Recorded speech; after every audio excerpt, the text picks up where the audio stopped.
Ready? Yes, sir. Trevor, just walk us through this off season. Obviously, you're getting ready to finish up your first spring ball here. Just walk us through that decision here to come through here, and what's the spring ball been like for you?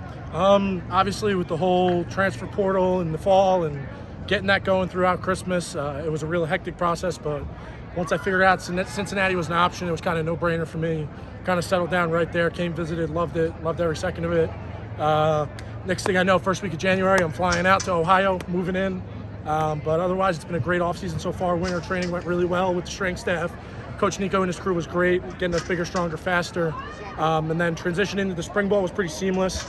Feels like as soon as we hit the field running, everything was flying around, moving fast. Guys were flying around, and it's been a real good 12 practices so far. You mentioned on your visit, felt like home kind of environment. What stood out to you about Cincinnati when you were on your visit? So I was lucky enough to be here on the visit with the new coaching staff coming in. So I got to spend some time with Coach Cardwell, Coach Satterfield, real down-to-earth guys.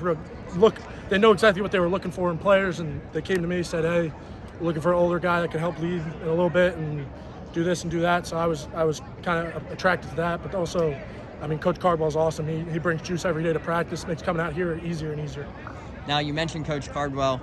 Walk us through your relationship like with him in this short time. What's he like as a person for the people who don't know him?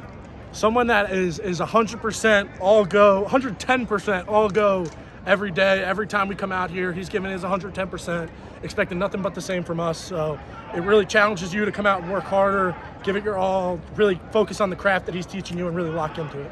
So you're a 4-year starter at Penn. Coming here, obviously this is an offensive line that lost a lot of guys from a season ago. Talk about you stepping into that leadership role within this offensive line, and just how are you embracing that leadership role up front? It's been really good. Obviously, we got Gavin Gerhardt back, the center. He's a really talented player, a little younger than me, but he's also a great leader. So between him, me, John Williams, DT, we got some older guys that just haven't played as much football as the guys that had previously been here. But I think the group's been really meshing well together. Chemistry's coming along in the outside zone and inside zone combos, so it's been really beneficial this spring. So you obviously have the experience of being a 4-year starter. Now you have a guy right behind you in Emory Jones and Ben Bryant who have 12 years of college experience right there at that quarterback position. Just talk about how excited you are for those two guys and what this battle has been like so far through spring ball. Well, yeah, obviously with both of them having a lot of experience, it comes a little shock. I'm older than both of them, so I've been around just as long. But I think both of them are competing really hard right now, and it's going to come into it's not going to be a decision that's made in spring ball. I don't think. I think it'll come down into the summer, see what happens then when real pads come on. We really start focusing and locking in on what that first group's going to look like and who's going to be our guys. So right now, I think they're both playing really well, throwing the ball around, running around, and they both look really good. So you mentioned some of those guys on that offensive line that also came in this transfer portal with you, Luke Kandra, Philip Wilder. Walk us through what that offensive line is like as a group. Obviously, it's a lot of unfamiliar faces. You guys are still getting to know each other a little bit. Walk us through this O-line as a group.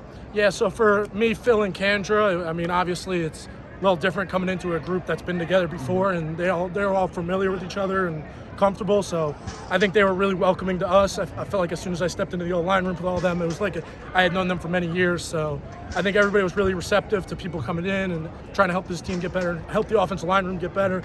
So I think that was really beneficial, but also just the guys in the room. You can't really explain it any other way besides they're awesome in there. So really good experience so far.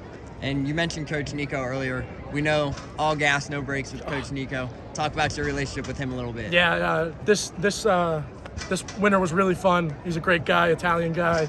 So kind of bonded him with over that, and I'm a Jersey guy. So got it going that way. But just anytime we stepped into the weight room, it was all work and super professional, and everybody knew we were going in there to work, compete.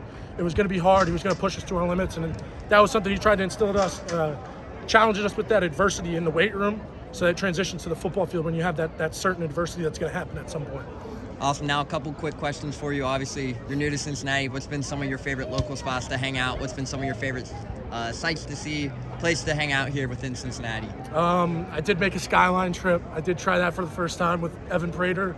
That was pretty good. It was all right. I can get down with it. I don't think it's too bad. But spending a lot of time, a lot of food at Mio's, Chorito, Sombrero, just, you know, I'm a big guy, so I kind of eat everywhere, so I can't really get tired of one spot. And my final question for you is, what is your message to Bearcats fans? Obviously, first season here, donning the red and black. Just what's your message for the Bearcats fans, and what have you heard about them so far? I'm just as excited as you guys are to have fun, come out and compete in front of you guys in this awesome stadium. Super excited to be here going into the Big 12 with you guys, and just excited to be a part of it. Awesome. Thank you, Trevor.